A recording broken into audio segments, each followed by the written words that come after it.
Completing স্টোরির জন্য 10টা সাজেশন আজকে দিব, সেভ করে রাখো, এর মধ্যে আসবে ইনশাআল্লাহ। 21 তারিখ থেকে পরীক্ষা, এই কয়েকটা ঠিকমতো পড়ে ফেলো এবং ভিডিওটা সেভ করে ফেলো, শেয়ার করে ফেলো তোমার ফ্রেন্ডদের সাথে যারা কিনা সামনে পরীক্ষার জন্য কিচ্ছু পড়ে নাই।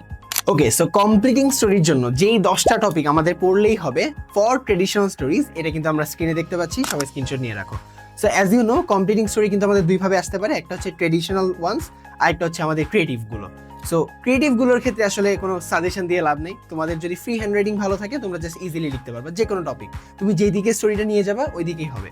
সো ওইটার জন্য তোমার স্টোরিটা অবশ্যই একটু মিনিংফুল হওয়া লাগবে, যখন আমরা এন্ড টানবো একটু লার্নিং আউটকাম যেন আসে, একটা পজিটিভ ভাইব যেন আসে, এটা যেন মেনটেন করি, এটা কিন্তু মাথায় রাখা লাগবে। জাস্ট একটা স্টোরি বানাইতে হবে, লিখা লাগবে, লিখে দিলাম, তা কিন্তু হবে না, ঠিক আছে? আর ট্রেডিশনাল ক্ষেত্রে এই 10টার বাইরে আসবে না, ফার্স্ট অফ অল।